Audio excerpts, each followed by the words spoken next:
gonna make me a star. The B team with the Miz, with the suit, the Miz IC title run with the classic title beat. That's why the white strap beat. But that's why Miz is better than Daniel Bryan. Ooh. Good morning. Happy Friday on this gloomy Friday morning here in New York. We're going to let everyone... My nigga got the outfit this on. one. This nigga got the outfit on. Featuring Madison Square Garden. I see what you did there. The gum bottom matches the orange without matching the orange. I see what you did there. I see what you did there. Yeah, no. I see With what you did. the hat popped it off. Get the pop on. Where you going? You got a hot date tonight? No, I got to record. He said, I'm stepping outside. He said, I look cute for y'all. He said, That's funny. That's why he texted me. Nigga, where you at? I got the outfit on. He said, yo, I'm ready to go live right now. I look cute. Where are you? Why you like this? So, once again, I was late. I apologize to the team it's because cool. I thought we were supposed to start at 11:30, and then I was excited. And it was funny because last night before we went to bed, I had went back on our messages. I said, "Wait, what time did we say?" So when they said 11, I said, "All right, cool. I will be there at 11 o'clock." Good morning, those coming into the chat. We just are just chit chatting before we really do start up this week's episode of the Jobbertears podcast. We have some things to talk about. All roads are leading to Survivor Series. So we're going to talk a little bit about that. We're going to talk a little bit about our predictions for this weekend, tomorrow, Full Gear here in our backyard in Newark, New Jersey. Are you excited about it? No. Why not? No, seriously. This is a legit early question. I feel like they're not excited, so why should I? Why? That's a great point. Like, why do you feel they're not excited? Like legit, I just Don't feel we have a viewing like party this weekend? Yes, we do. So we You will want be the flyer? at. I sent the flyers was on our Instagram. We will be at Legends because I'm not paying $49.99. For Full Gear. So if you're not gonna be in the Prudential Center, then you can come and join us at Legends. Start time is at 6:30, right? Tomorrow. Doors open at 6:30, right? Yeah. Yes. The pre-show I believe starts at 7, and then the main card will begin at 8 o'clock. But to your point, like I said, they don't feel excited, so why should I? So that's the first part. But the second part about it is especially for a go-home show, and we'll definitely talk a little bit more in depth about that. For the go-home show, it just felt like a regular ass Wednesday night. There was nothing like spectacular. There was nothing that would make somebody take out $50 and just be like, yeah, I'm ready for Saturday night. So like there was just no real great lead into any of, I feel like, the matches that they have. Like the only one I guess people can say is the Orange Cassidy and John Moxley situation. In all honesty, I'm actually very disappointed in Daniel Garcia. Why? I'm very disappointed because I felt like that segment segment that they had with the bus, he definitely could have went harder on Jack Perry. You had Jack Perry tied up, and you didn't burn that bus down. Like, you didn't do any, like, you didn't beat that nigga. Like, there was nothing about, like, nothing that happened in that scenario was just like made me feel like, all right, Daniel Garcia definitely is about to whip some ass. Like, nada. But that's not his character, though. Yo, but then why'd you kidnap him? Come on. Yo, if you and Daddy Menard gonna kidnap this little nigga, why would y'all not turn the fuck up? That was your opportunity to do so. Good point. That was just like when, and then once again, it's not to really compare, but when the YS6 fucking kidnapped Miz was out here. But Miz is a great actor. Yeah. Fair. Yeah. Fair. He was in Marines. that he loved to mention that he's in is the Marines. He's a great actor. They're not great actors. Okay, that's fair. And there's nothing convincing about the YS6. I mean, Daniel Garcia as a badass. Yo, I was he's a nice guy. The New Yorker in me was like upset. I was like, come on, bro. Daniel Garcia is not that type of guy. Like, then don't allude to that's the type of time you're gonna be on. Like, the best anti-hero in AEW is Adam Page. Yo, but then he be. But then him losing to Jay White last time, that didn't sit well with me. I give you that. Well, he's gonna win this weekend. What if he doesn't? He has to win because then he can't end up being the company's version of Dolph Ziggler. Mm-hmm. Like he has to beat Jay White, and then Jay White has to just go to something else.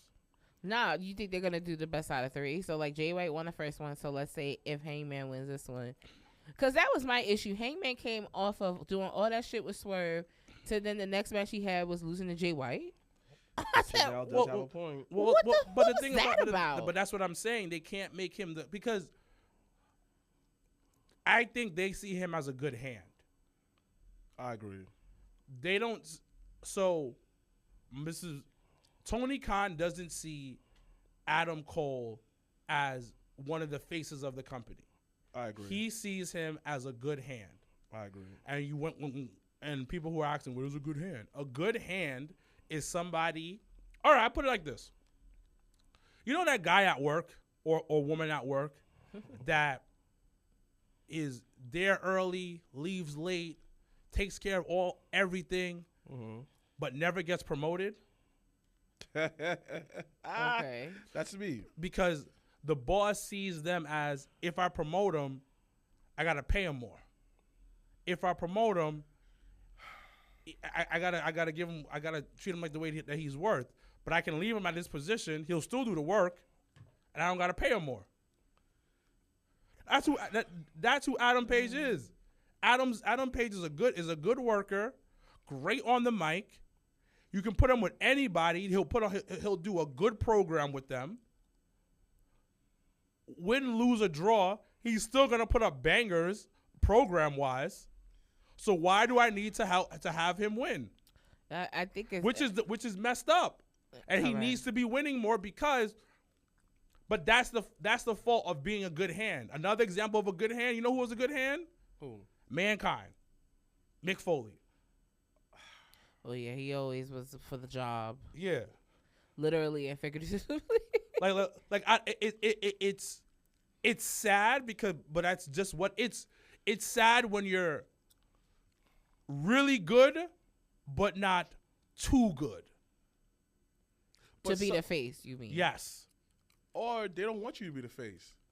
But that's the problem because I don't need you to be the face. Just be a good hand. So like, now, it's equivalent to Saquon Barkley and the Giants. All right. How is that equivalent to Saquon Barkley and the Giants?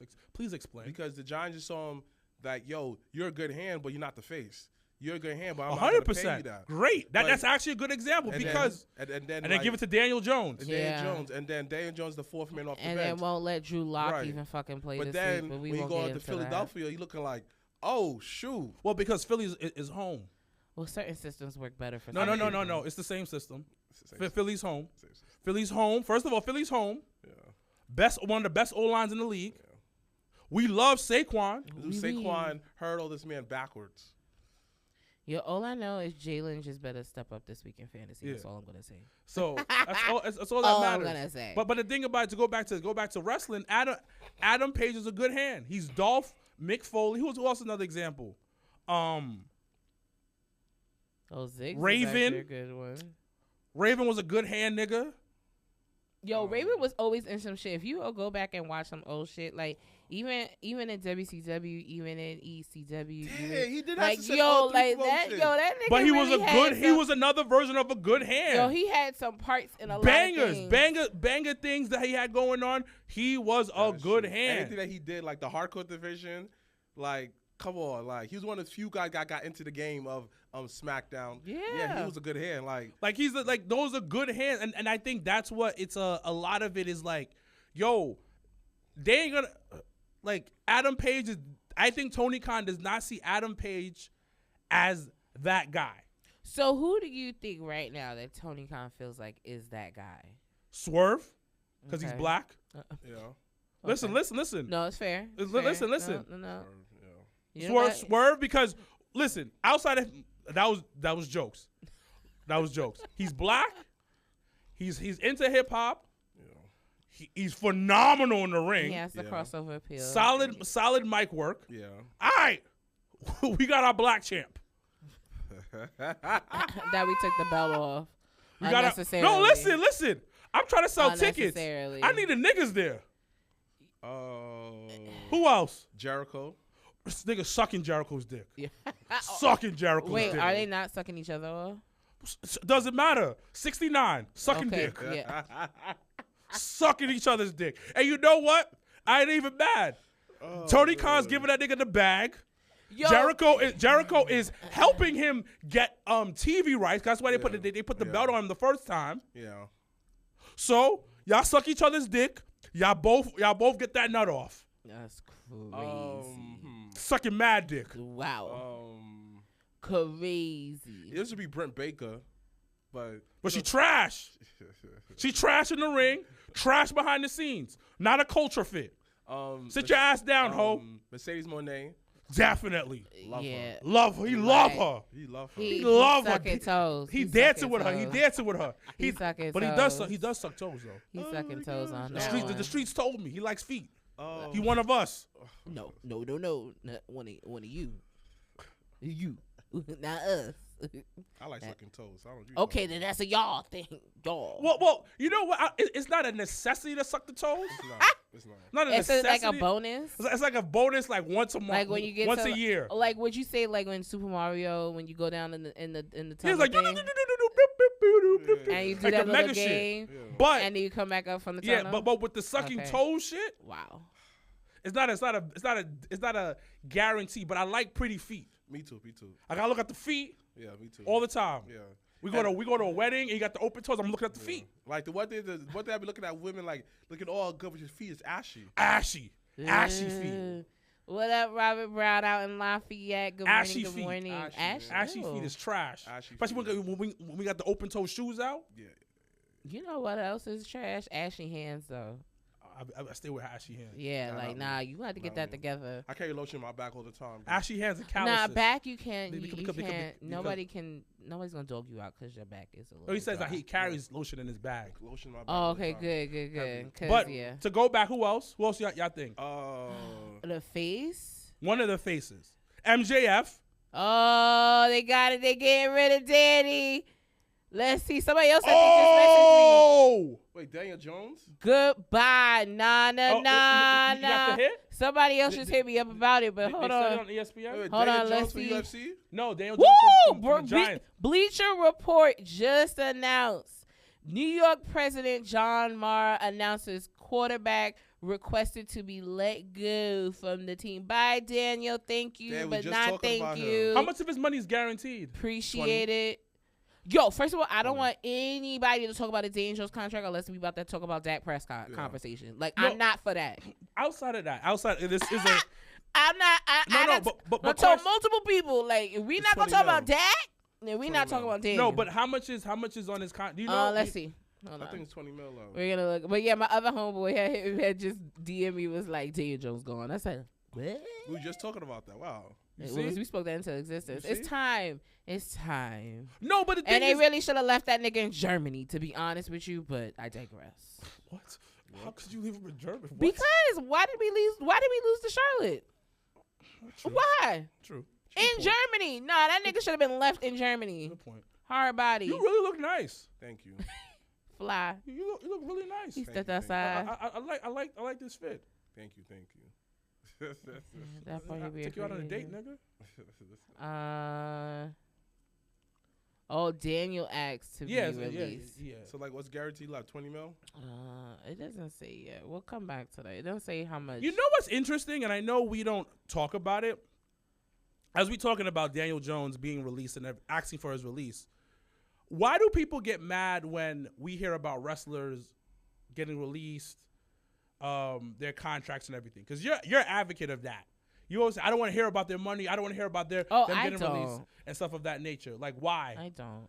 Both of you guys are very much against that. But in regular sports, you just out here just act like the second coming of Jesus Christ came. Well, first of all, I play fantasy football and money's on the line, so there's a different type of investment when it comes to that. I will say that. Because like, and I'm in a high rollers one this year, so because for me, the money was spent. Is wrestling opportunity is not after you're done with wrestling at release. There's a high chance that you won't be in it for long. There's no Daniel Jones could like basically tour the world. Tour the whole United States speaking. But guess what? A whole nother team could pick him up. Like, you feel me? Another team like, could pick him up. Actuality. Yeah, like, yo, he could be on the bench. bench. It's the same with wrestling. You know what it is for me, though? I think for me, it's just still that level of fandom growing up for me. And it's not so much like an old school type of thing, but it's just that mentality of, like, at times, I just want to have the fan point of view. Like, I don't want to know that Mercedes Monet is making $300 million. I don't want to be in your pockets. Like it doesn't directly affect me, so it doesn't necessarily, like, I don't feel the need to be in the known of people's pockets in that manner. But I mean, if somebody, leaving the company, I think it should come from them. I think it should come from the individual. I think if they want to have, that type of level of vulnerability and talking about, them leaving a place, then I can respect that. But like, like people leaking stuff and doing all this other stuff, like sometimes it's not necessary because you just never know, like, if the person even found out yet. And I think that's what people don't really talk about sometimes, is like when people get, released, or when people and people on the internet announce that, it's the people themselves that may not even know but that they got released yet. But I'll push back against that. So I'm gonna go over each one of y'all points real quick. So the first thing you said is that there's not many chances for wrestlers, right, to make big money. To be honest, if you look at the NFL, NBA, MLB, NHL, look at those big fours. Mm-hmm. It's the same thing. It's I've known former NBA G League players who've gone through the same thing. They get released, they don't know if they're gonna get another chance. And I'm not talking about, because you're saying like Daniel Jones. Technically, Daniel Jones is a star, quote unquote. Yeah. Because you're the starting quarterback of a team. He was on the team. So, and he got the big money. Yeah. So, with that being said, yes, he probably couldn't get another job because he's a star player. Just like MVP, Bobby Lashley, they got another job really quickly. So, hold on. Giants will take on over $20 million in dead money by releasing Daniel Jones. Every year, or just? No, just in total. Okay, that's not bad. I told you, That's not bad. So, to go back to what I'm saying, those middle tier people and the below, yes. But that's just like the NBA and all the other sports. That is true, but it's just like, I guess, like... And hold on. And to speak to your fandom, we see it differently a lot of times, because wrestling is a show. Mm-hmm. And then we fall in love with the characters. Mm-hmm. And it leaks into, like, who the actual person is. Mm-hmm. So, yes, I see that point of view, but it's still a business. That's why with like the NBA and NFL, I understand that it's just a business. But we got to see wrestling as that, too. The thing is, because I'm in the wrestling business. But that's what I'm saying, is that we as people sometimes forget, like, this is a business, too. Like, and we forget, because you know what? At the end of the day, we were raised on this. So this is like finding Santa Claus ain't real shit. This is like finding the Easter Bunny. And I get exactly what you're saying. Mm-hmm. Knowing the business side of things takes away from, like, me just watching it. Correct. Absolutely. And I get that point of view, but sometimes I just be turning off my brain. But the same exact time, it's just like, for me, it's like, I'm not that invested in the rest of the person's life. And it's not the personal life. That's because that's not the personal. Like, it's not who they fucking. But I just think that it's about their money. But hold on. I would rather know who they fucking and their money. But it's just like, I guess for me, it's just like, because I'm so knee deep in this community, I see the toxic side. But the thing about it gets nasty. I want to say this though. There's a positive side when we like knowing that Mercedes Monet is getting paid what she gets paid. Okay. Hold on, I'm going somewhere with this. Knowing that Bobby Lashley, Shelton Benjamin, and MVP secured the bag at AEW. And I'm not talking about what Becky's gonna get paid, what Charlotte's getting paid, what these people. I'm talking about people that look like us. We've been doing this podcast for over 4 years, and we speak about us not getting black people and brown people not getting the same pay as our as the white counterparts in this business. Mm-hmm. The way they're getting paid, you're upping the business. And you're giving, and the thing about it, when my goddaughter, I don't know if she's actually going to do it, was like, she wants to be a wrestler now. I know she can get the bag if she applies herself and does her thing, because we know Mercedes Moné got that. We know that this person that looks like us is getting that. But you know what I think for me, it will always be like, I would rather hear it from the horse's mouth. Of course. Like for me, and that's kind of like where I be with it. Like this, like us talking about Daniel Jones, it was like that nigga said, I let me go. True. But I'll even push this. When Sham from the NBA or Adam Schefter from the NFL is like, so-and-so got released, they sometimes don't even know. That's what I'm saying. Okay, on that level, that's not on us. That's on the team. Of course. But I'm just saying, I think sometimes us as wrestling fans, and I do it too, I ain't gonna lie. You be too invested sometimes. We separated so much far from how those big four big four sports companies work. Because a lot of times, if you see what WWE is trying to do, they're trying to go into that NFL reign. How the NFL does things. Like, all their PLEs are in other countries. Nigga, I had to go to a passport place yesterday so I can go to Vancouver next week. What? Oh, I did that for Money in the Bank. I got my passport. I had got, well, it depends. You got if your you got passport? a new one. You don't got your passport? Such a nigga. Oh, my nigga. He's such a nigga. Yo, I'm not going to hold you. You're going to do that before the end of this year, because How much is it? Well, for you, it'll probably be cheaper because it's a new passport. So, but it's like probably like about $120, $150. Yeah, something like that. I paid $225, but I had to like. You paid $225. You had to renew it. I had to expedite it, guys. Even with the expedite, you paid that much. So, business time, my business time. I mean, I expedited it. No, I think I had paid like what, 160, 170. Well, the reason why was because they saw my passport and they were like, "This is damaged. You can't renew this." Oh, you got some fuck shit. Okay, never mind. Yeah, so they were like, they was like, you have to do a brand new one. I take a new picture, all of that, and then so I had to get. But I went yesterday. And then when I went down, there was like, when is your trip? Because you have to bring everything. You gotta, yeah. You went down off of Canal. Yeah, so you bring everything. Went to the post office? No. It's like a facility. It's a passport office. So certain cities now. So I think like we have it. I think Philly has it.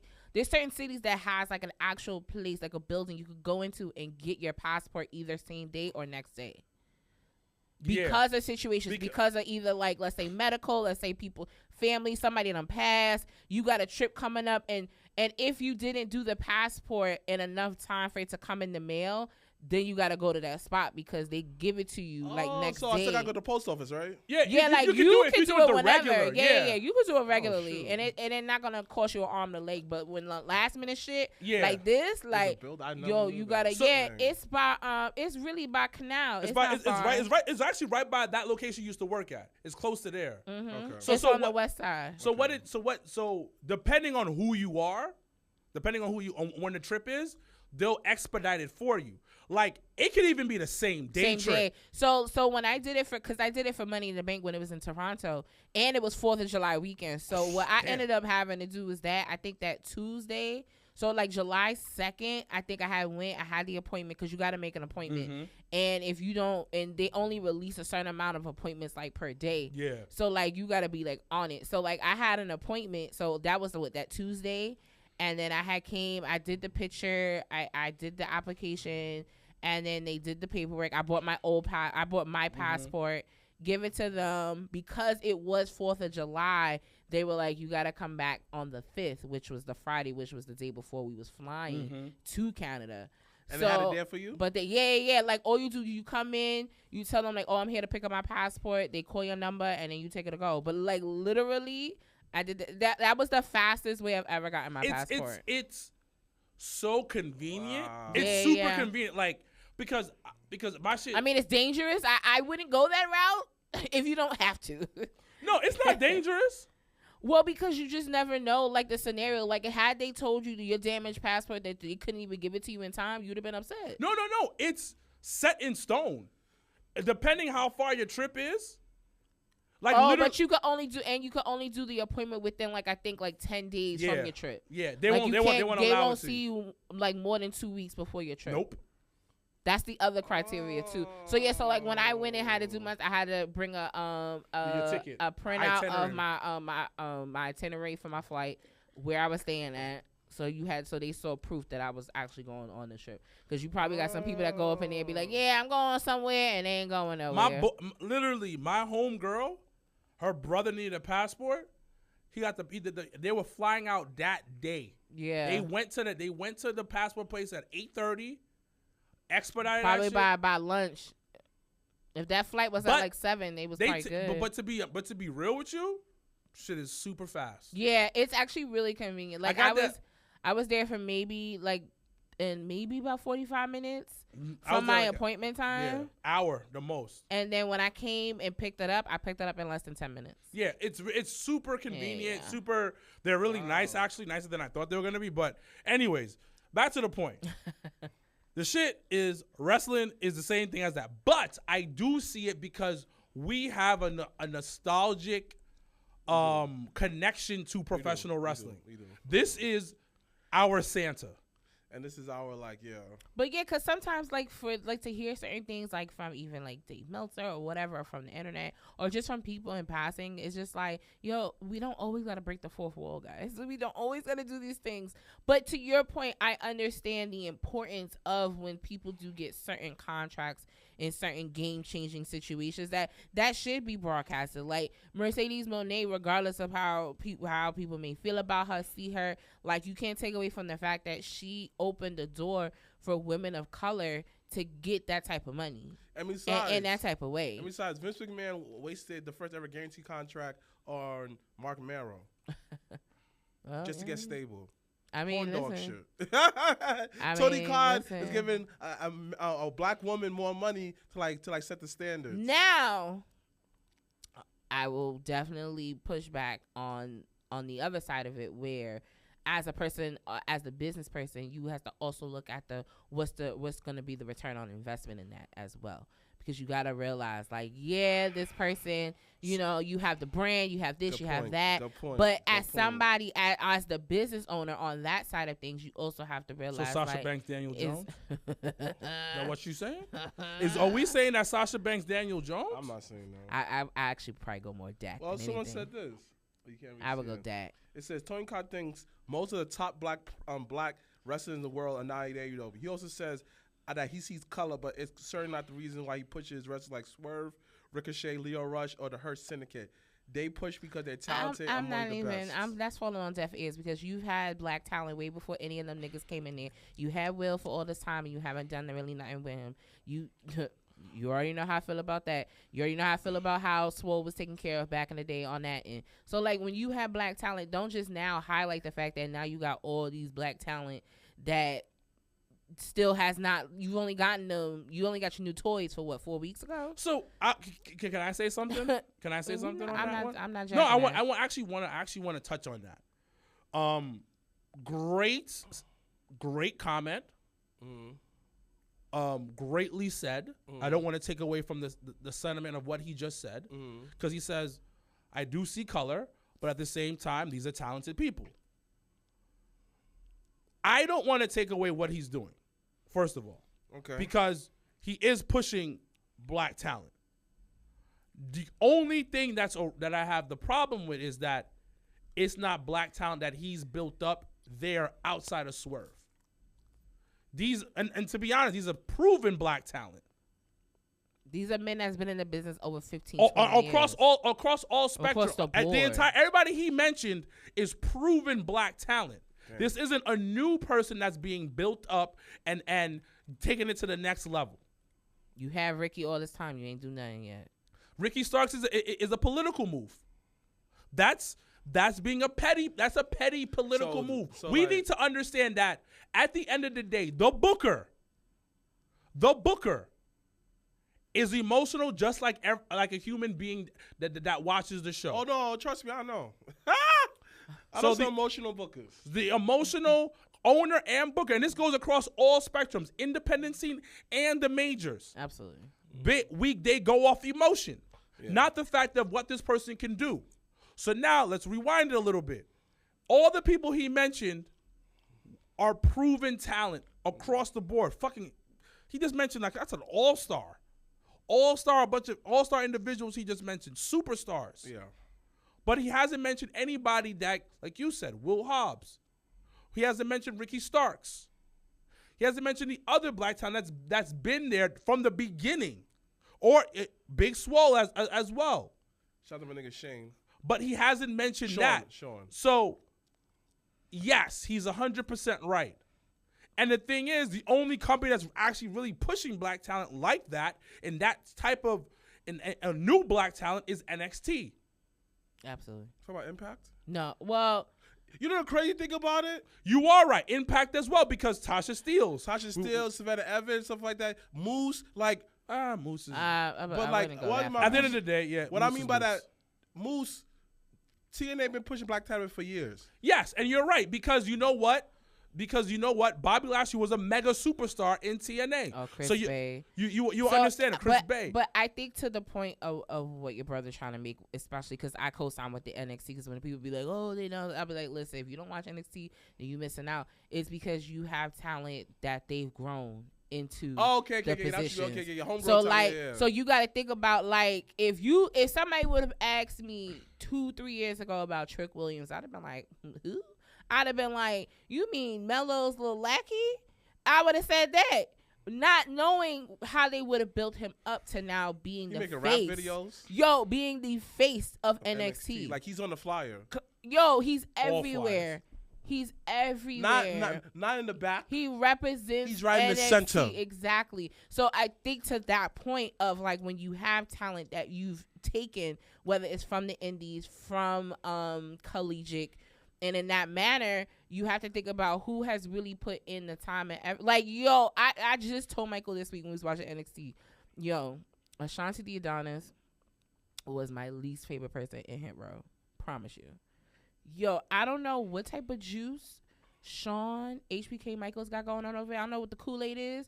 But that nigga Ashanti the Adonis is one of the most interesting niggas on NXT now. And I just be like, how did we do that? But it was for me it was the consistency. But I think it's different because Javon Evans up next, yes sir. Because so for instance,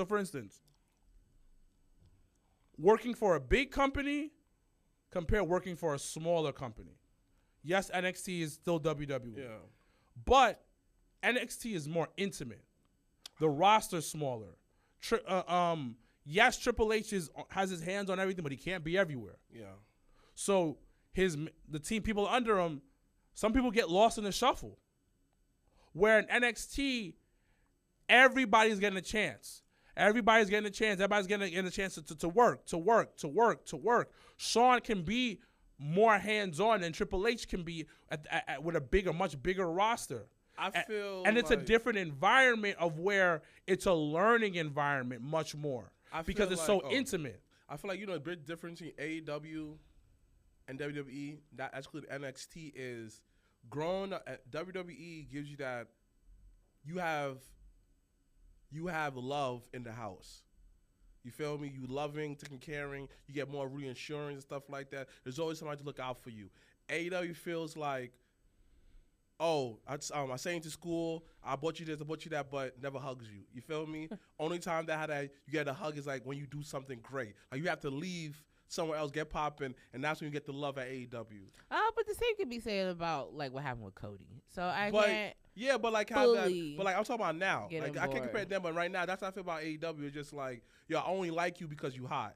Someone else validates you. So this is why I want you over here. And that's kind of my concern with that Mike Bailey guy. Where his contract with I think Impact is up. And people the rumors has been saying like he's gonna go to AEW, but like a nigga like him, I don't want him to get lost in the shuffle either.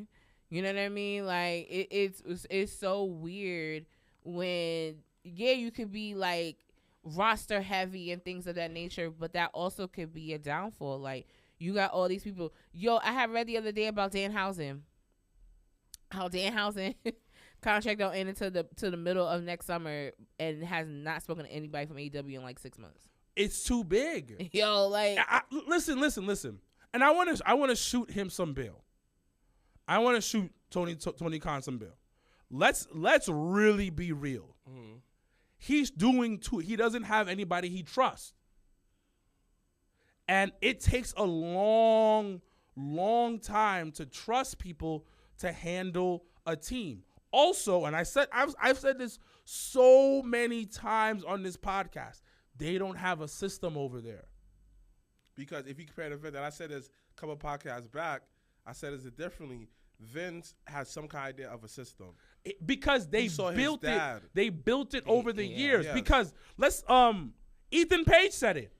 Ethan Page said it when he got to NXT. He was like, "Yo," basically he said like, "There's a system here at NXT." And actually, Jade said it too during WrestleMania weekend when she had got interviewed by Busted Open Radio with Mark Henry. She had mentioned it. She said, "I have like there's a system. There's protocol. Like there's things that I can follow. There's people I can ask things for."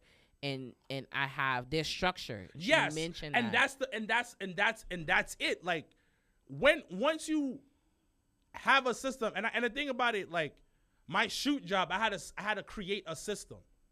Yeah, we are. I had to create a system because things were going on. And you ever feel like, I don't know, you ever been in a situation or like just in life in general, like, yo, shit is just all over the place with your life? Mm-hmm. And then you had to sit down and was like, okay, I got to structure this better. I'll give you the greatest example. You may make fun of me, but I created a system for myself. My brother makes fun of me about this because for me to be very successful with me starting the day, I have to take out my clothes I'm wearing for the day. From the jacket, from the watch, from the chain, everything, because it was too hectic. I don't have a problem with that, my nigga. It's just that when you come over my house and you spend the night, this nigga's system affects me. Hold up, ladies and gentlemen. So this nigga, right? That's clearly about niggas sharing space. So this nigga. That's what that's. So this nigga, he comes over. I have no problem. You're my brother. I love you. You want to crash because you're going to you're doing X, Y, and Z movements. No problem. This nigga want to blast YouTube TV, knowing damn well the TV is right behind the wall of my bedroom. But that's his system. I have to listen to something on YouTube before I go to bed. You could have put your fucking headphones on and watch on your phone, bro. Like. But that's the system. Oh, and then nigga said, "Fuck your house." Yes, and then his system, great. I walk out, everything's all over the place. But that's his system. That's his system of him having his shoes here, his stuff here, his thing here, and then I almost trip. Over his goddamn shoes. I have to fucking Michael's fucking this nigga here. Crocs this all the nigga time here. make me trip. This nigga here. But go ahead. But nevertheless, though, you can't have a system. You can't have a system at somebody else. A system. I get a system. We only have like, for prime example. I work for many independent promoters. Many of them. Certain places I go to, there's a system. Other places I go to, I'm looking like, boy, who's running everything? No, that's fair. I gotta chase you down for my money, dogs. I gotta chase you down, and like after how that you look at me in my face, and say that, oh man, I still hear from last time, nigga. Yes, you do, my nigga, son. You know who has a system? I'm fucking outside of Bryan of House of Glory because they're perfect, and Battle Club, they're perfect. But so last week I did commentary for LPW. No, not LPW. For pop up power bomb show. Okay. And Catalyst is helping them with the show, whatever. Oh, that's what's up. Oh, I'm glad advice. People take some advice there. So Catalyst was on the show. They had like two wrestlers on on that wrestling the first match. Mm-hmm. Two of their wrestlers wrestling against each other. So my man Scott Green, shout out to my co-commentator. That's my man. Scotland Green. Why did he do ever? He just Cornette but skinnier. Yeah. And calmer. And calmer. So Macho. love him. Always prepared. I just cheat off of him. Yeah. So Cornette. So not Cornette. I'm calling him Cornette. Catalyst has a system where they give you a printout of who the wrestlers that we're commentating on. System. Like legit, they said this wrestler is a face in this match, X, Y, and Z. This is what he's done. This is his history with the company. This situation happened. Oh, you got this a cheat wrestler, sheet. I like that for you. it was perfect. I was like, whoever did this is amazing. I ain't gotta do no research. Cheap sheet. And then I'll even throw this at it. They actually have a written down. It's kind of like in WWE of what they don't want you to say. See? How they do not want you to commentate this match particularly. And you may get on Vince for many years. Oh, there's certain things. Vince is too over controlling and stuff like that. But bro, you have to do the weird shit for you to be successful. And that's what Vince did. He set a foundation that they build off of it. You don't always have to use that foundation which your parents gave you. You could take bits and pieces of it and build upon your own foundation. But it's good. It's right. You're 100% right. And after AEW, it was just built on a bunch of indie dudes. Indie dudes that were never the top booker. You feel me? And then went to the booker position. None of that. This nigga shooting. They was just like on some like, hey man, we did All In. Cool. Let's do the next one. Cool. All right, man. We got big bucks. Cool. We get to chill. Because the atmosphere is they play for itself. Meaning that if you're not in my crew, son, I ain't gonna go hard for you, dogs. And Tony Khan played that same system because he never developed his own style. So this is why that, oh, you're not my favorite, I ain't gonna rock with you. Why is like FTR not on television screen more often? Because you fuck with Punk? That's backwards booking, dogs. The same exact way that how you talk, always try by WWE, be alternative, you look just like WWE from back in the day, dog. But FTR be sucking Tony Khan's dick. Yeah, from the back. But still, they're not on screen like that. Sucking mad dick. Like, you build a whole tag say that we're the best tag team in all America, da-da-da-da. But not best tag team division, all America. But yeah, what are you in the tag team division? I'm close episode SD. Suck my dick. Yeah, SD, yeah. Yeah. Oh, well, I mean, you could do S and then maybe the asterisk and then the D. Like, you feel me? I put SD. Like, I Not love... everybody's going to know what SD is. But you said SD, niggas going to think SmackDown. True. That's the point. True. You watch the episode and you go, this is suck my dick. Yeah. I like that. Like Sucking SD. dick. SD, yeah. Sucking Yeah, dick. sucking Well, dick, SD. Sucking dick. There you go, SD. But Sucking yeah, dick. at the end of the day, though, son, These niggas are sucking like, dick. I don't Okay. feel no structure. like when I look at AEW guys, even in person, they don't feel like AEW. Like, all right, back in the day, when I look at WCW guys, this is WCW guy. ECW guy, that's ECW guy. Now when I see AEW guys, all right, bro, you look like a regular indie guy that I could ref one day. When I look at WWE guys, yo, even after they leave the E, yo, shout out to my dude, shout out to my dude, what's that dude who had the money shorts? He went against muscle. AJ Francis? AJ Francis. Even after leaving the E, he still have that good aura to him. Rap battles and stuff like that. Even when he was iJob Still Slim. hate how he dresses. Of course, but you still saw some kind of professionalism. A system that he could carry on forever. But see, with him, it's a little. He's a wild card. He's a different. That nigga Hollywood. He's a different type of character. On the podcast. But I like him. I like him. But you know he Hollywood. But you know what it is with him though, and that I realized, and when it goes to when you talk about having a system and knowing that type of thing, is that's where he comes from. You got to remember. He played basketball for Maryland. He played basketball for, I think, football. He played NFL, professional football. Right. So he understands that concept of a system and having that type of, like, having boundaries, having parameters, and knowing what to say, what not to say, and how to move and how not to move. So people like that, like him, is a different type of aura because you know how to get to the he bag. knows. Yo, he understands certain things that people that have not been able. You're annoying. That have not been able to have those type of opportunities that would never understand. I definitely understand that, but I understand this way. Yo, at some point, you in a big ass mansion, you gotta eat real pasta instead of top ramen. But that's how AW dudes act like sometimes. But the thing about it, you ever had good pussy? Wow. Of course. Like I'm talking about fire pussy. Of course. Wow. Fire pussy. I can't relate. I'm so sorry. Hold on. So I'm saying like good pussy. Like you just get in there and it's just like, ooh wee. Wow. You know what I'm talking about? Yeah. If your whole life you never had good pussy, and you finally get into some good pussy, you gonna nut in 2 seconds. So you basically saying that a lot of people get to AEW and they say I made it instead of saying that, oh shit, this shit just hit me. In life, It's not. No, the thing is, hold on, let me finish. It's AEW's good pussy, right? Right. But can't relate. They don't know how to handle the good pussy. Oh, there's Sim. Oh yeah, AEW live people first baddie. Yeah, it's the first baddie that they got. They don't know how to deal with it. But the baddies also low key never really had a serious relationship because also relationships have been toxic. Oh Lord. And she's still having to cover from exes. Exactly. Cody. Exactly. She's still hurt. Now, WWE is that good woman. Is a good woman. With good credit. Great credit. I'm talking about how that fire pussy. Yo, good credit. She know how to shop.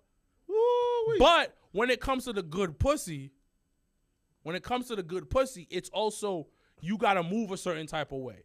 Yes. So she's like, nah, we're not doing that. And you also understand how to handle good pussy. That's when the relationship is good. Okay. So that's where we're going here. Did you went there. A good deed, you know. I was like, I can't or relate. Like Gene said, hence why Hunter says you're running away from the grind of a baddie. Yo, that's true, son. Yeah, but that's it. That is true. Yeah, but that's it. It's to a point where, all jokes aside, the system is not in place. And besides, everything they do in WWE, it benefits you. I'll give you a great example. Yo, real talk, The Miz is another great hand. The Miz is fire. Oh, The Miz is definitely fire, B. Top 5 great hands of all time. Because when we watched Raw this week, I had told Michael, I said, yo, is The Miz about to get people to like Karrion Kross? Yes, like, because that's the craziest thing. Yo, that's the craziest. I said, that's how good The Miz is. I said, Mike Mizanin is about to get people invested in this Karrion Kross. This is the second time he did that. What's the first? Bo Dallas helped him out. The feud based on like, you're gonna make me a star. The B team with The Miz, with the suit. The Miz IC title run with the classic title beat. That's why the white strap beat. But that's why Miz is better than Daniel Bryan. Ooh. Overall, I could agree. We need to have this conversation. And we're gonna go overall. We need to have this conversation. Hold up. I can't say he's a better technical wrestler than Daniel Bryan. I cannot give that to Mike Mizanin. Hold up. But we're talking about overall. We're talking about character. We're talking about mic skills. We're talking about promoting yourself. We're talking about the whole package. Mike Mizanin has the whole package. Hold on. I will co-sign. Make this very clear. Repeat what you just said. The Miz overall is better than Daniel Bryan. Overall. And I'm going to tell you why. We can compare it to rap. Daniel Bryan is Lupe Fiasco. Yes, you're amazing. You're great. You know what? Yo, we love you. You put on, you make us think. You albums, you put out these thought-provoking music. Food and liquor, all of this. You have some hits. WrestleMania. The Cool. Yeah. Oh, your match, Stars. Your match with Kenny Omega, one of the greatest matches of all time. You put out bangers, but at the end of the day, you're not no superstar. So who's The Miz? The Miz in the rap world.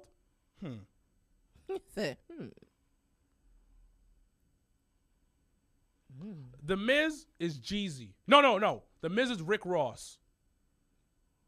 Oh, The Miz is Rick Ross? Yes. Rick Ross ain't the most lyrical person ever. No. But I love his music. Love his voice. He always in something. Also, he knows how to promote himself. He always in something. You took yourself from a correction officer, and now you're the biggest drug dealer in Miami. Quote Crazy. Unquote.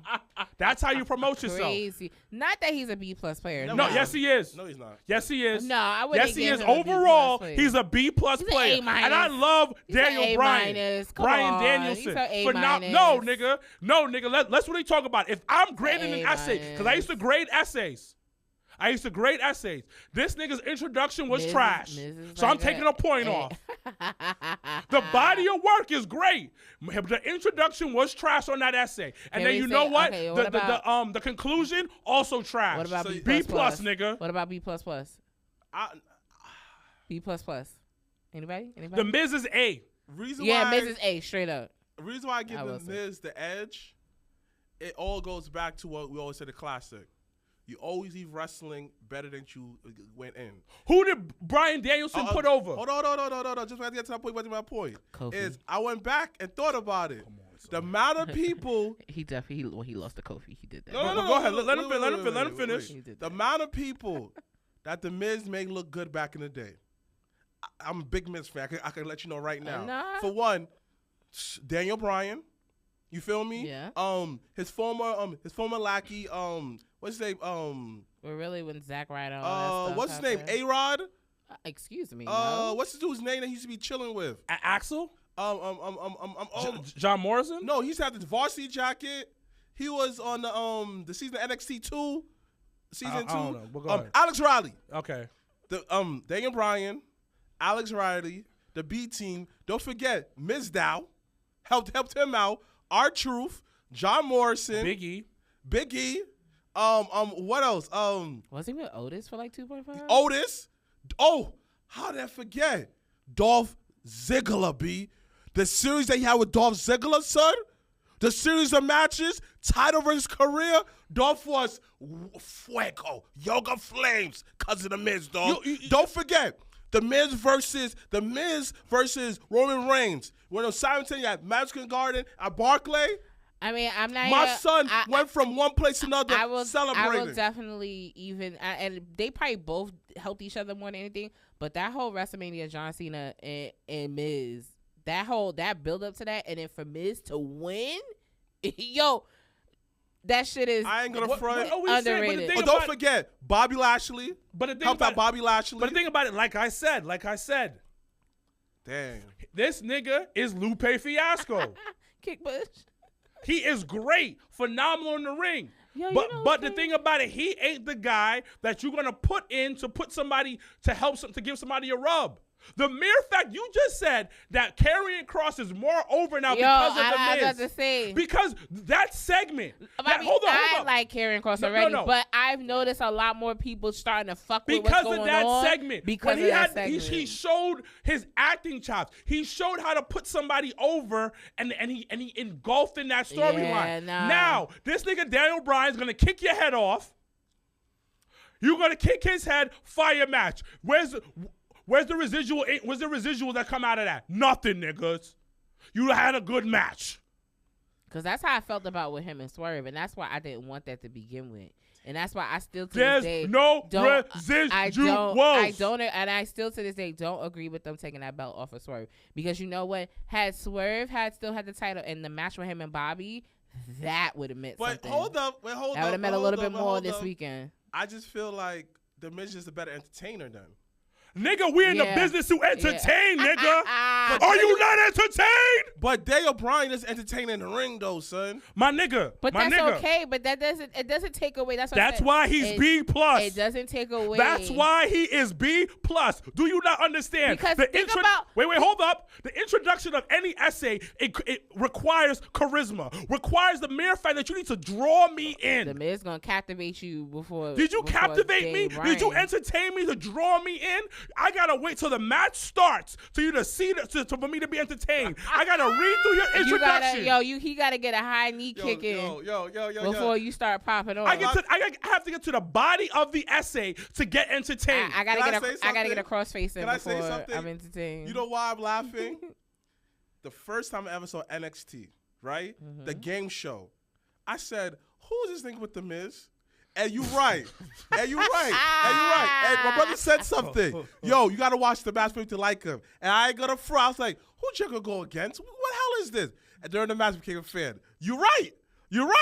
But that's what and there's nothing wrong with that. There's nothing wrong with that. Nothing wrong because with that. In all honesty, in wrestling, you need to have that type of balance. You need to have that type of where you have somebody that will be entertaining outside and inside of the ring, and then you need somebody that will be in the ring entertaining, where sometimes on the AEW side of things where they think one thing is gonna hit and think it's gonna be funny and cool, and you be like, nah, that shit is silly. And that was kind of like my biggest pet peeve with this week of Dynamite, because I did watch the whole episode, y'all, and my biggest pet peeve was the pieces, like when you have a puzzle, yeah, and it's brand new and it's fresh and you're ready to put them pieces together, and then your first try is where everything is upside down. Yeah. That's how I felt this week was. I felt like they had all the puzzle pieces that they wanted to present, but they put them in so many random different places that it didn't make sense. Like, explain. Like where you had, like, that's what I said, that whole Daniel Garcia thing.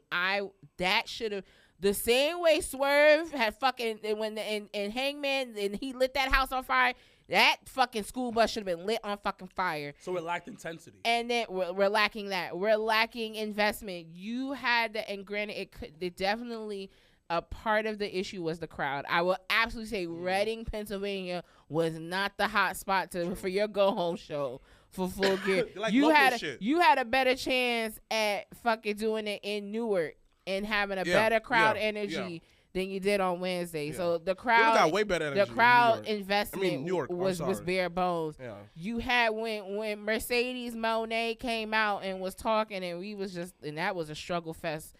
You had the crowd saying, "Shut the fuck up." I was like, "Oh my God, these people are ripping it apart." And granted, that's probably what the heat that she might have been looking for, but baby, that wasn't it to put over what y'all was trying to do story wise. Like, it didn't help the situation. And then you got Camille out here looking mad weak, and I was just like, I'm tired of that. Like, it was just so many. It just felt like when you have 2 hours and you're just trying to put a 4-hour situation into 2 hours. It just felt like everything was rushed. I think it goes back to the puzzle pieces scenario, the puzzle pieces analogy. I think the show was good. Mm-hmm. I want to know how. But the problem is because the segments were solid. But the problem was that it kind of goes back to what you said. Why would you try to fit this puzzle piece here instead of over here? Their flow of the show a lot of times is like a weird, like, it doesn't go smoothly together. I get it's supposed to be like a roller coaster, but it was just like all over the place. The way they kind of cut when Bobby had the match, and then the after-match thing was Swerve coming from under the ring. And then he did that, and then he ran off, and then we just cut from that. Like, we didn't, like, there was nothing else after that. And that's where I was just like, first of all, we had the when they first arrived at the show segment, cool. Then you had the Bobby match, cool. And there was nothing after that. It was just, it felt so like. You know what the problem is? It was the weirdest cliffhanger I've endured. You know what I realized about AEW and what's different between WWE is AEW don't have a director. Meaning that they produce. They are no producers. Yeah, and if they are, baby. What I mean by director is there's certain times you gotta tell the big boys, suck my dick, I'm gonna do this. Because like I bet you the new guy who came from WWE said that this is my plan, this is what I'm trying to do. Incorporate with me. Of course Triple H say, hey, edit it this way, this, that, a third. There's no director that to actually produce Tony Khan's vision. The shit with Adam Cole. He came in, and then your boy Kyle O'Reilly came out, and then that was weird. There's no director. I was like, what? The camera just sucks. Like, what do you think about MJF promo?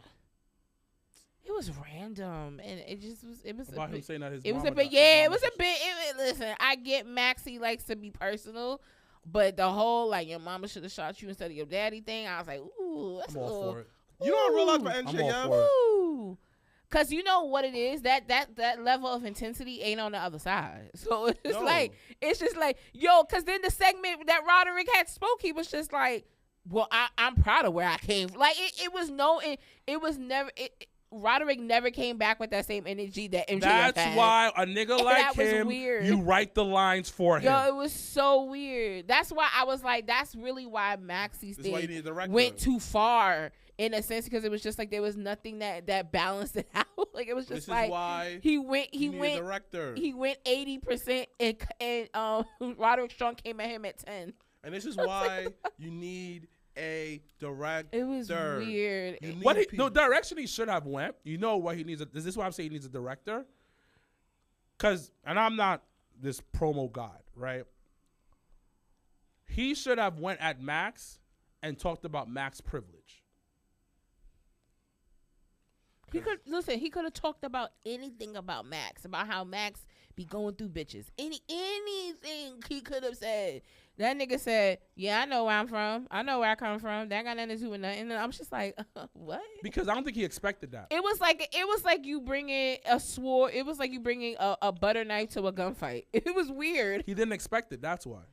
How you not expect? Because niggas are not rehearsing. They're not rehearsing and talking. Oh, they not talking to each other. They not talking to each other. My thing's this way. That part. Yo, y'all matches, y'all rehearse 1,001 times in the back. Y'all go over 1,001 times. But y'all don't think that to go over promos? Say, hey, man, listen, man, you're a good promo, man. Teach me how to do a promo and stuff like that. Hey, man, I see you doing all this. Let's do something. Let's do some kind of invasion event. And in all honesty, now looking back at it, Max should have been there live. Yeah. It shouldn't have been a tape thing. And I know he's still doing the movie or working on the movie, and that's fine. But what movie? That I think he's doing Happy Gilmore now. He's in that with Adam Sandler. Oh, that's up his comedy. It's White up his alley. White boy humor. But it just, I think looking back, he should have been there, and whatever he was gonna say, it should have been live. And this is why that, like, I look at be understanding why, like, Vince be anal. That's probably why outside projects, because he's looking like, boy, I'm paying you this amount of money. There's still a job at the end of the day. It's still a job because people, like my brother said, it's still a business. You over here shooting films and stuff like that. Cool. You know what's crazy? They actually included in the 2K game. What? In the My GM mode, now that I think about it. So, like, sometimes Triple H will come, like, let's say it's the next week or whatever, and Triple H will give you this, like, they'll say, like, oh, Omos has this opportunity to do something for 2 weeks. Will you allow him to do it or not? And that's why I say it's interesting because it's actually a part of the game. Yeah. Because, like, if the person's in the middle of a feud or something, you don't want them gone, or the pay-per-view is, like, next week, you don't want them to miss the 2 weeks for this one thing. So you end up, like, being like yes or no, but, like, it actually gives you a better insight in terms of, like, being able to see, like, when is the right time to do something or when it's not the right time to do something. Right, because it's like, yo, you was away for mad long to shoot the Iron Claw, your part got cut. People said that how the Cobra Kai is out, by the way, the new episodes. People said that Brent Breaker's in it. My nigga Dwayne, he told me that. I was like, she's in it? He said, yeah. He's like, yo, if you watch it, you're going to miss her. So you spent all this time away doing all of this shooting, though, and guess what? How does this, like, picked up AEW? It doesn't. You feel me? So you did all this shit outside your project, only benefit fucking you? Well, it's the way. way. Be the fucking pillar. But this is why they had real talk. I see why Darby is almost in every segment. I see why Darby's the fucking workhorse because he literally put AEW on his back and represents that company. A lot of y'all do come, get a big paycheck. Oh, yeah, I got a big paycheck, did it, this, that, and third. But then you go off do your own thing. Like, yo, it's great to have all these people here. But do they actually wear the flag of AEW? And the people that you do wear the flag proudly, you shit on them, bro. Well, but so let's you know what? It's a good point because Jay Quest, shout out to Jay Quest. Not Jay Quest. It was somebody else. Who was it? No, it was Ja that had mentioned about people promoting the shit in Texas. So can you talk about it a little bit more? I think that was a good point because it goes back to his point. Let me see if I can pull it up. Yeah, because he had asked. Send me that. Hold on. Oh, he just mentioned me in a comment. Well, not just, but in the meantime, I researching, man. I say, wrong post. I say, the fuck. So shout out to the team at Ashe. They will be crowning their first world champion come December 7th in Charlotte, North Carolina. So make sure to go and support them if you are in the Charlotte metro area. My boy Yaya versus Cazone. You already know that's the champion of the Battle Club Pro and the leader of Jobbertears. So Ja has said had posted somebody had posted a tweet, has said how many people work for AEW because these 15 are the only ones I've seen promoting AEW all in Texas. And it was just a snapshot of like 15 people that like posted it. Yeah. So then Ja has said, his comment was, I mean, it was pretty long, but he said, ain't no way 85% of the roster, let alone the staff, aren't doing their due diligence. This is similar to promoter and rapper show advertisement. Yes, the promoter needs to do their job to get the traffic to the show, but so does the talent as well. This is honestly quite embarrassing to look at. Could never be me. Blah blah blah. But basically, it was just like, how come only these people are promoting the show versus if this roster's so heavy, how come everybody isn't doing their part? And why don't AEW take off the Presenter Center in Jersey? People don't understand. Cities are thirsty to have events. They thirsty to boost up the economy. Thirsty. I'm talking about thirsty, babe. Thirsty. But yeah, you're not doing none of that? But see, no, but then I push back on that because some of these cities that they end up doing, then you only have like 1,500 people come to. You only have 2,000 people come to. And these are cities that they are a smaller market, and they do the smaller market cities and but still do your bread and butter, meaning that, hey, what's the most popular store? Let's go to this way. Let's set up. Let's advertise it. Because that's the same thing WWE do with Cricket when they come to the city. People on me, they'll do a pop-up at Cricket Wireless. Y'all top guys, the Young Bucks, they're on vacation. I get it, but why you not promoting nothing? You're supposed to be if they can't. But you are EVPs. You are guys making the top dollars. You the guy who hire all your friends. You guys putting the work in. At the end of the day, I'll be honest with you. If Young Bucks were on WWE, they're like a regular tag team. The only reason why you feel special because Tony Khan gave you that position. Dead ass. To that point. But I had said to him, I said one of the major issues though with AEW is their marketing. Like whoever's on their marketing and advertising team, like they definitely need to really take a step back and really look at what works and what doesn't work, because it's almost like you have all these things you want to announce and you want to get the word out, but you forget they supposed to be going to Australia in like 2 months. What? 2-3 months. That show in Australia, which is supposed to be what's the shit that was here? What was the thing that was at the stadium? What's the name of the show? All Out? No. AEW Australia. Grand Slam. Slam. February 15th in Australia. Really? Correct. That's what but this is what I'm saying. Like when you do a marketing plan and you look at the whole year, you want to be able to at least every 3 months have every 3-4 months planned out and looked at. True. So yes, you want to promote All In Texas, and I think it'll sell itself in all honesty just because it's Texas, it's a big wrestling market. But you have an international show in 2 months, 2-3 months that you have not talked about, that you have not started to build for. Like, how do you expect to enter this new market in Australia of all places and not have Very true. certain things starting to be in place? Very true. And that's where, for me, that's where they lose me sometimes. No, you're good. Where the idea of like your marketing at times, it either feels too rushed or it lapses over time so long that you forget about it. They don't have people in place. That's what it comes down to. They don't have people in place. They don't have a team in place. They don't have a system in place. But that's why people are like, oh, WWE works its people to the ground. But the thing about it, you have to low key, and then you have to. That's why Triple H said this is a grind. Yeah, no. Shout out to Stephanie Hardy. Shout out to Vaughn. Hey guys, good morning, good afternoon. But all right, let's start talking about this weekend wrestling. We'll go back to last week's La SmackDown, where, in all honesty, I'm very surprised they decided to do 5-on-5. I ain't gonna hold you. So once they had announced that War Games will be 5-on-5, it'll be traditional. I definitely was like, oh, they about to do some fuck shit that nobody's even prepared for. So last week's SmackDown, it was shown that fellow Samoan Big Bronson Reed will be the 5th member of the new bloodline. Facts. And it's just crazy because that nigga just fits right on in. Like, it was just like like Cinderella in the glass slipper. Like, that nigga put on that glass slipper and he fit right on in. So it is new bloodline is set in stone for War Games, but the OGs are still looking for their 5th member. They've been begging and pleading Seth, but now people starting to talk about Phillip Brooks could be the 5th member. Why? I don't know. This man is made out of paper.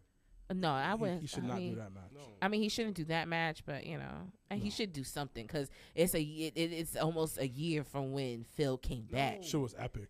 It was epic. Was just like, yo, you I'ma gonna do need something for something. him? Like, be the host. No, it could be No. Well, no, I feel like Jonathan Cena you probably gonna get a Jonathan Cena pop up because his wife from Vancouver, so he be up there a lot. I mean, at the end of the day, who gonna like? It's gotta be Seth. No one else. But also, who else could? Who it else be? could be the fifth member? Who? Someone said Braun Strowman. Nah, that's Ew. weird. Ew. No, Yo, set that nigga down. so I was watching TV with Zola. We watching wrestling with her, right? And she went back to go back to watch like the PG era, Mm-hmm. the PG era, the Thunderdome era. Braun Strowman was a beast. Like before his injuries and stuff like that, when he used to walk Mm-hmm. straight, yo, he was a nice wrestler with the gloves. Yeah. Son, he was fire, son. Now he's just like, nah. Yeah, exactly. That's what I'm like. So let's see. I do believe that this week, next week SmackDown will be. They're gonna tape next week SmackDown this week, because they're giving the talent the rest of the week Which off. is good. For the holidays, which is really good, and they're gonna do the same for Christmas. That Monday before, I believe is gonna be taped. And the SmackDown, I think the week before Christmas will be taped as well. So they're starting to, give the talent some much deserved time off Like honestly, for the holidays, which is really good. honestly, I think they need it. It's just like they work hard. They work their behind them. Also, we didn't even talk about the Mike Tyson fight on Netflix. It was wrestling. Okay. It was wrestling, boy. Okay. But real quick, because people were talking about that was the most viewed live event on Netflix. Was the Mike Tyson and Jake Paul match. But it really was Netflix test run in terms For of WWE. live. Not only for WWE, because football, Black Friday's game, I think Kansas City and Pittsburgh, is on Amazon. It's on Amazon, but the Houston game, It's on Netflix. it's on Netflix because Beyonce's doing a halftime on Netflix.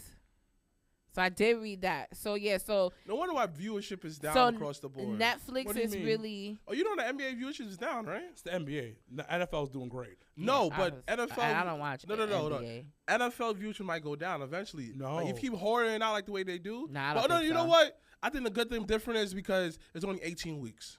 But they only do it, and the thing with NFL is they're doing like specialty games. So and the like thing about the NFL too is just like. So like you have so which I like is that the Thursday night games have been on Amazon Prime, and I have Prime. You know what? So I that's take been that back dope. because the difference between NBA and NFL is NFL.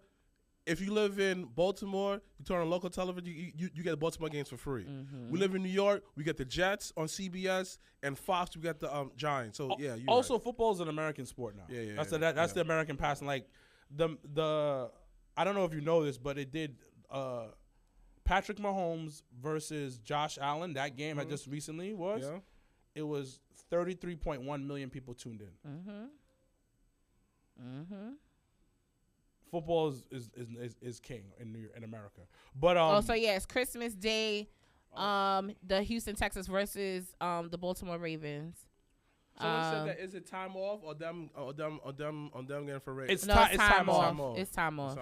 Because time they're shifting the way the culture over, like Yeah, giving people, they want it to be more like people getting burned out and people spending time with their family and they're seeing that's it's more more of of a progressive way of it's doing more things. of Ryback said it the best. It's just like, yo, like even at the weekends I'll be booked for the whole month, for the whole weekend, all the weekends. It's just like you get so tired. Yeah. Because you still gotta watch clothes, you still gotta live life and stuff. Still gotta like be that. a regular Yeah. adult. Like and that's me just being in like in the tri-state area. You got people that are parents. They still Right. gotta be They're parents. across the world and stuff like that. And don't forget, next year, for a whole good like 2 months, they're gonna be overseas. Yeah, they're gonna be in the UK right before WrestleMania. So Oh really? yeah. That's why like I think a Raw Raw is gonna SmackDown, be both of them I think live. NXT I don't think NXT will be out there, but there's gonna be a Raw live from the UK and a SmackDown live from over there. You know how Tony Khan got Wembley? Wembley, right? Wow. Because due to the NFL, him and the Jaguars being one of them. You know those that the Jaguars be always the team that goes overseas? Well, one of them, Yeah, they low-key try to build it. Like, there's talks like they might bring the Jaguars overseas, be overseas team. But that's what Roger Goodell is looking to do next year. Is looking to do at least 5 international games. Like, I think this year, I think they did like either 3 or 4 of them. But I think he wants to do like 2 in South America, 2 in the UK area. And they're looking. I think Dubai. I think is one of the places. That's what I said. Like, wait. It's crazy. Niggas got on WWE for working with Dubai, not Dubai. Saudi. Well, Saudi and Dubai are 2 different things. But like, you went crazy working overseas over that. Oh, this, that, there. But now, every other place does it. Listen, people pick and choose what they want to be angry about. At the end of the day, so about to see some NFL streets where like they play in the sand and stuff like that. No, they'll have a stadium for it. Like they have like they when they did the Brazil game for the Eagles, they played at the soccer field. But what it is that, like I said, WWE's following that NFL thing because, like, all their PLEs outside of the Big 4 is international now. Yeah, that's kind of the shift they're looking at. How does the paycheck work? You said the paycheck? Yeah, like when they get paid, like does it like? I don't think they have the jock tax. Okay, it's just like. Do they get taxed for that country? No, they get. No. I don't think they get. Like I said, I don't think it's jock tax. No. What I mean by that is just like, okay, let's say that I work in Florida, right? No, I'm explaining to you.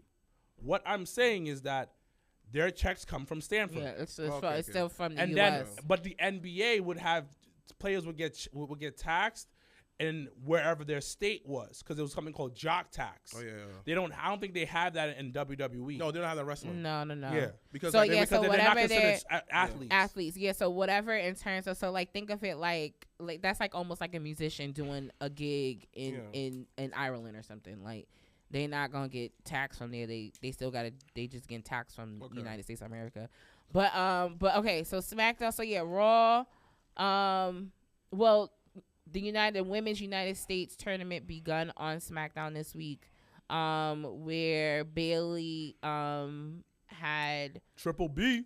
Bayley had qualified, but shout outs to B Fab. She showed out Friday night. Like, fire match. Woo! Fine ass. Like hella like yo fine that ass tenderoni. She definitely. She definitely kept up with that was definitely a really good showcasing of what she's been working on in the ring. No, it was dope. Yeah, it was a great match. My bad, guys. Thank you. I was gonna say now you'll DM. We look good though. Nia Jax, boy. That match she had with what's name? Naomi. Fire. Everybody thought that move was a botch, but it wasn't. No. Fine ass. I'm trying to think what else happened on. Let's smack it down real quick. So we had a Bloodline. They had the LA Knight did an open challenge, so that was pretty dope. I like that the US titles kind of like that. It has that prestige to it. Like you need to fight other people. But you know what's hard? Like kind of like I feel like everybody's so like engaged. Like all the guys. Like who else is there outside of like because we done Andrade, we did Melo. Hey Iz. Oh my nigga Iz. Who else is like could be like a good challenger for him? It's oh yeah, Chad Gable's on Raw. Mm-hmm. Who's on SmackDown? Exactly. Oh, Nakamura came back. He came back. Oh yeah, never mind. I take that back. Nakamura came back. He came back in the dark suited. Yeah, like a Jedi. Nakamura came back. I take that back. I'm sorry. I forgot about that, but so I'm more intrigued. Well, he probably gonna start talking wild shit in Japanese. I hope, like, you know why I'm excited? Oh. Yeah. You know why I'm excited? Because I know that LA Knight is gonna take him to the next level. Yeah, actually, both of them. Yeah, they're both actually gonna help each other. It's gonna be great. So then on Raw, the New Day. Man, can you say cinema? I really just want Kofi to turn. I'm not gonna hold you. They're not gonna turn. I know they're not, but like if you think Big E's coming back? Yeah, absolutely. I think for whatever they do for New Day. It was like 2 weeks ago. Like the whole New Day celebration. Yo, Adam Pearce came up to him. He said, it could be this week on Raw. Hold up. Am I crazy? Was I dreaming this? Because I remember Adam Pearce came out to him next week when celebrate 10 years at the new.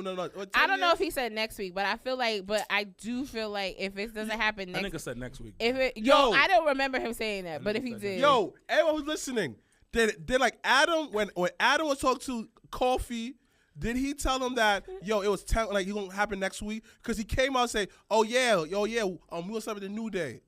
That's, yo. Yeah, hold on. New Day. Never Adam happened. Pearce. Celebration. That's hilarious. But what else happened on Raw this week?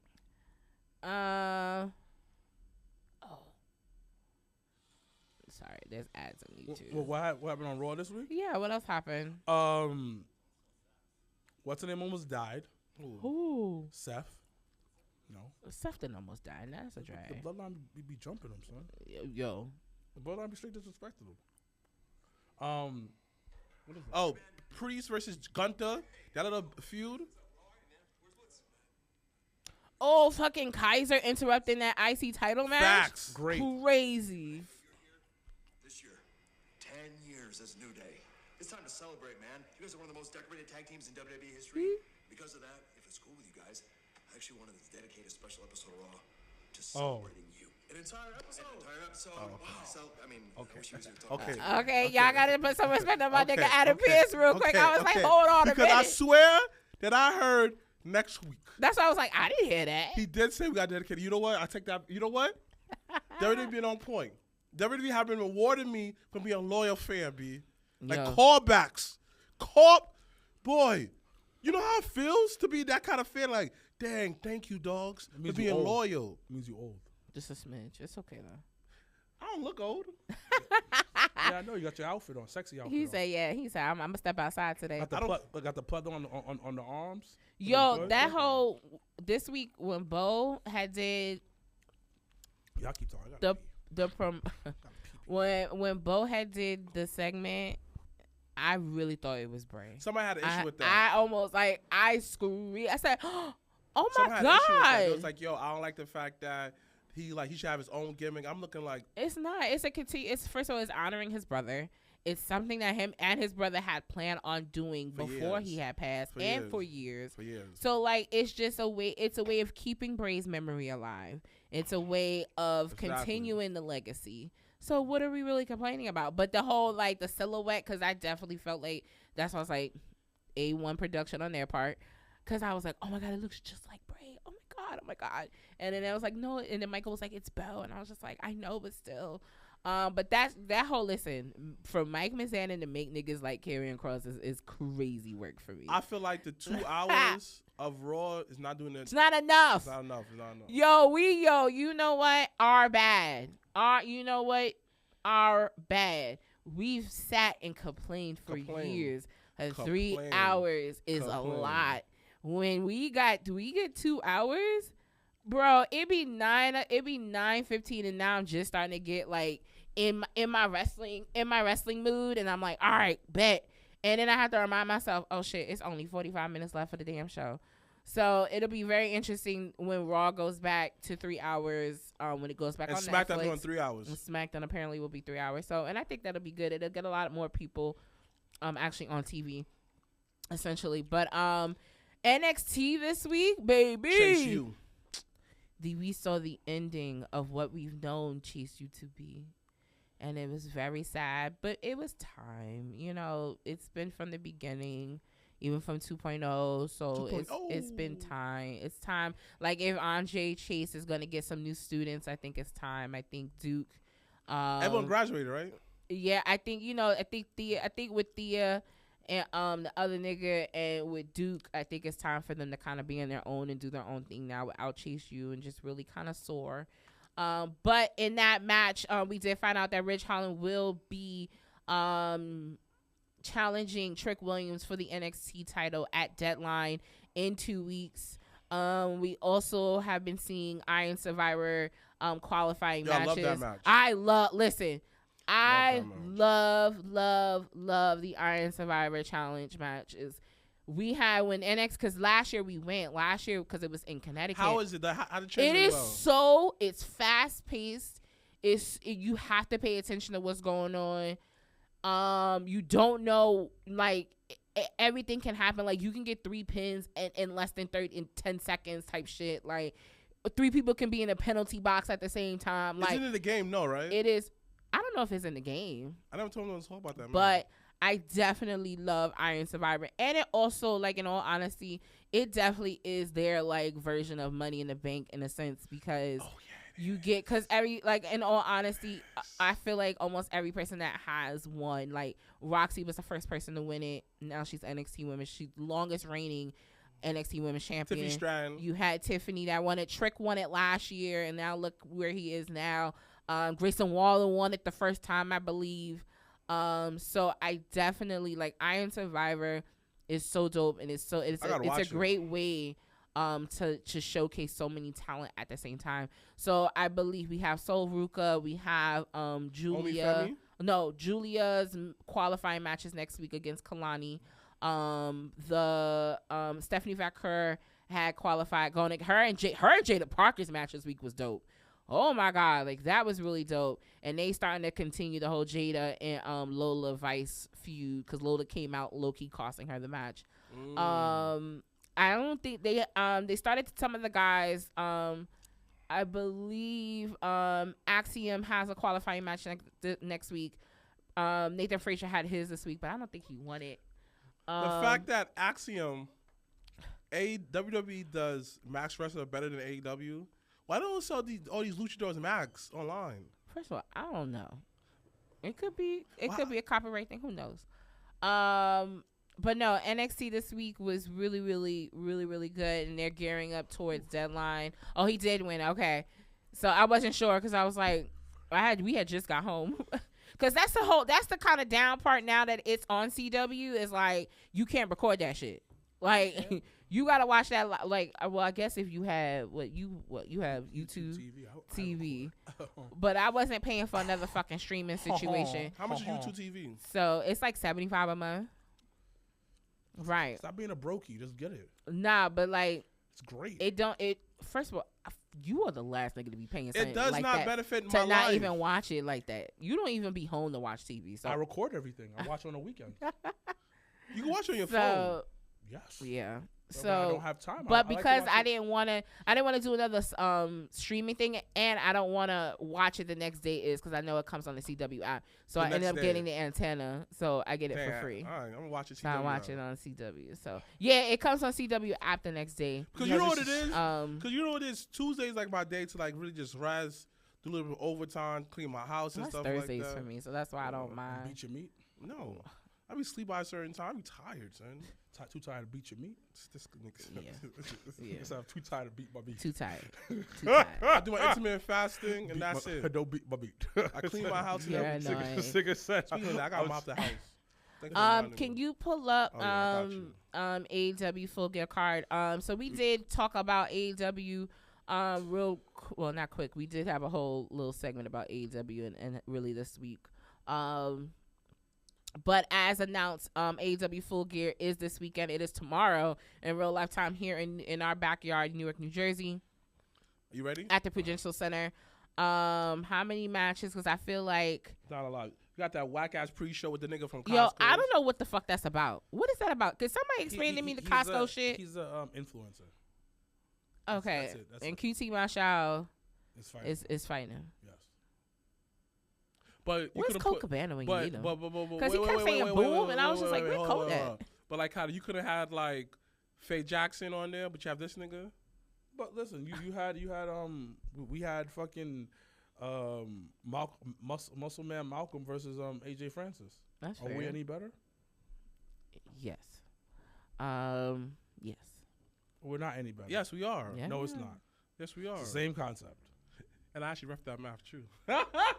Exactly. So that's on the pre-show. The Costco nigga versus QT Marshall, which I don't even know what that's about. We got MJF versus Roderick Strong. MJF. We got Jay Slice Bread White going against Hangman Adam Page. Hangman has to win. Hangman has to win. Like that doesn't happen. Just throw it all the way. We got looks like a fatal 4-way for the AEW tag. Why they got all these niggas in the tag match?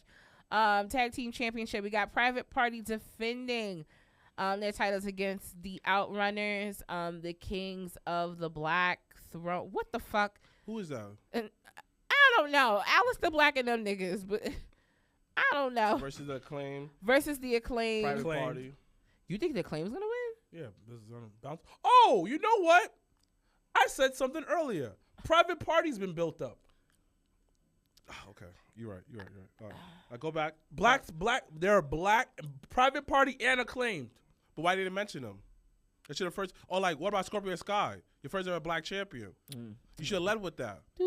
But go ahead. But I'm just saying. But that's not the shiny toys that he could talk about right now, low key. But and to be honest, they waited way too long for Private Party to pull that trigger. Right. And after had that, like, it's better way to answer was like, yo, like, I don't see. Because when they did build it up, almost like 3 years ago, is when they really should have built it. It would have been so much ways for you to promote the black tab by saying that, hey, you forgot I did this. You know what? I don't care. But no, you say the Acclaim? Wow. Private Party. You know what? Them, I don't know. I think Acclaim winning. Them outrunning niggas. The Outrunners. They keep talking about. Outrunners are over. Yeah. So, but I wouldn't want Private Party to lose their belt. TBS Championship. The TBS title. Okay. Mercedes Moné versus Chris Statlander. That's a smoke break match. I'm fucking hollering. I actually really want Chris Statlander to win. Me too. She's not winning. But she's not winning. Swerve I don't understand why the women's title isn't being defended on this belt, but they're doing like a celebration for her. Whatever. Swerve. Swerve Strickland versus Roberto. Bobby Lashley. Yeah. Kill that nigga. Yeah, I wanted to kill him. Which nigga? Bobby to kill Swerve in a respectful manner, like wrestling wise. Swerve Jack should Perry win. versus Daniel Garcia. AEW. Now, Daniel Garcia should have blew up the card, but I still think he should win. Yeah. Jack Perry's winning. Will Ospreay versus Kyle Fletcher. The Dragon with Z match. I think Kyle's gonna win. Me too. Actually, I think it'll build up to them having another match and Ospreay beating him the second time around. And then they did announce because it's not up there. Because I think it was on Collision or something, but they did announce that Takesha versus Rico Booty will happen. So Takesha versus Ricochet. No, it's gonna be Ricochet. Ricochet's gonna win. Yeah, the belt that they just put on Takesha. Because Ricochet has to look good. Takesha is better. No, Takesha. Like, don't do that. Whatever. Now. We'll see. You know what? I'm not gonna do that now. We'll see. If they do that, then I'm questioning some things. We'll see. I'm questioning if they get, and they got nothing to do with Rico Booty, but I would question some things if that title ended up changing. We'll see. Because then what are we doing with Takesha? But then and they may announce a few other matches between now and tomorrow night. Yo, Jim Cornette said they may announce matches until 30 minutes before the bell. Which is stupid. Just keep the card the way it is. It doesn't need to be a 5-hour show. It don't need Even to though be. it's gonna have great wrestling, it does not need to be a 5-hour show. Right. So what's the main event? And in the main event, we got Jon Moxley and the Death Rider. John Moxley. Going against Orange Cassidy. My nigga John Moxley. I'm just gonna say Orange just cause. And then we're gonna end this show. Cause that nigga can't. Yo, he rose up the phoenix out of the ashes out Dynamite. And nigga start kicking their shins. Yo, and that's what that shit didn't make sense. 20 That niggas shit didn't make zero sense, bro. You gotta plug that shit the right way. It was cool, but then it was like, dog. It wasn't cool. It wasn't. It was funny, but it was like, them niggas dogs. duct taped him, his hands in his pocket. Yeah, and allowed that nigga to get out of the duct tape and put his hands in his pocket. Like, no. That shit wasn't cool. At all. That shit did it made them look like a bunch of pussies at the end of the day. And then you had Wheeler you had him, you had Orange Cassidy and Wheeler main event Dynamite the other night. So like this goes to one of For our what comments reason? in the group that says this. Oh, that's me. That's what I said. That's what I said. I said 9 hours ago. This Mox and crew thing ain't hitting the way they thought it would, in my opinion. I'm still trying to figure out why Roddy's wife is with the briefcase. He said it, but not on actual TV for actual viewers to see. I shouldn't have to search the interwebs to find out what the fuck is going on with them. What's the reason? Shouldn't have to. Hold on, I'm about to pull it up. He think it's because he grabbed her up because he thinks she's talented. Oh, could explain. She's a on whooping of television. mass destruction type shit. You could have said that on television. Correct. So I'm not eventually, hearing it. I'm not jacking it. But they also did announce for Izzy had mentioned next week Dynamite, which is in Chicago for their annual Thanksgiving Dynamite. You're gonna have Chris Jericho, Ring of Honor World Champion, going against Ishii. He said it this. He said earlier this year, following the Blackpool Combat Club's betrayal of Bryan Danielson, Jon Moxley introduced a new iteration of the group, the Death Riders. Former WWE star and MMA fighter Marina Shafir is one of the 2 new members alongside Pac and blah blah blah. Speaking with TV insider Moxley explained how Shafir fits into the faction. I only surround myself with people and I trust and people of the highest quality of character and integrity because I don't have time for bullshit. Moxley said Marina has earned that respect with me. She's the kind of person who is unfuckable with, as they say. Moxley commended Shafir for putting in an incredible amount of work to improve her wrestling skills, with the world champion saying that she's worked harder than anyone else in AEW or is possibly in the industry as a whole. Providing an example of her effort, Moxley explained that he sent out a call to the AEW's roster several years ago saying that he would help anyone who wants to be getting more reps on the independent scene. While there were wrestlers who took him on his offer, only a select few continued beyond the initial few months. Shafir was that one person who said, I'll go wherever you want. I'll do whatever you want me to do. Just tell me where to go. Moxley continued. From there, she was 2 years ago to now is night and day. This was through sheer will. According to Moxley, he's constantly seeing new improvements in Shafir's game, and with longtime wrestler referring to her as an inspiration and badass. Still, while she has stayed busy with independent dates and the occasional Ring of Honor match, Shafir actually has yet to wrestle in AEW's proper since joining her new allies. Mm-hmm. So basically, he liked her. Said she was hardworking, and that was it. You could have said that in a promo. All right. Or how about she could have had a fucking match on Dynamite so that she really looks like a badass? Like, yeah, she's a badass, but like it doesn't come across that way, and that's my issue with that whole situation. Like, No, I actually you're right. I genuinely want to like what Jon Moxley's doing, but I'm just like, what the fuck are we doing? Like, where is this going? They're supposed to like, be this is nobody's gonna say this. Nobody's gonna want to say this, but I'm gonna say this. They're how can I say this? It's gonna sound fucked up. They're kooky, dirty version of the Shield when they came originally. They're running amok, no real explanation of what's going on, but they're gonna change things around. That's what they are. I guess. On that note, anywho, so once again, we'll be at Legends this weekend for Full Gear. If you're not going to be at Prudential, join us at Legends. And then the next week, we will be back at Legends for Survivor Series. So yeah, no, it's like it's a 3-weekend type of situation, because then the following weekend, I mean, I don't know if we're gonna do it, but NXT Deadline is the following weekend after Survivor Series in Minnesota.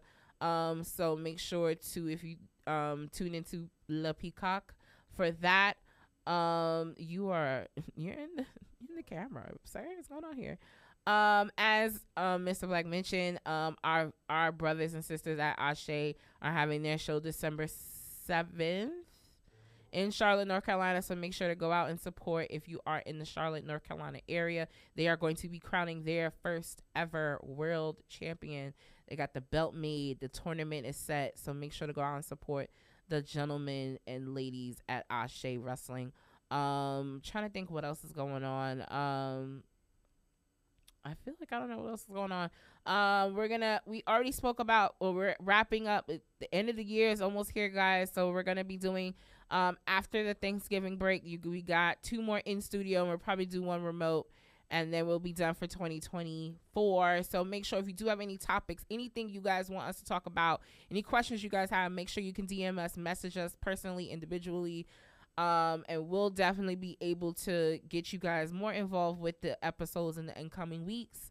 But other than that, we want everybody to stay safe. If you're outside in the cold, make sure to bundle up because this weather is no joke. But as always, I'm Janelle from HR here with Sir Wilkins and Mrblacc. # Black Excellence. # we. I was over, got the hands in motion. If you go with rolling, no need to focus. Traveling states and over oceans. You gotta wait till your coast chosen. Trying to have lines outside the show like Harry Potter releases at Barnes & Noble.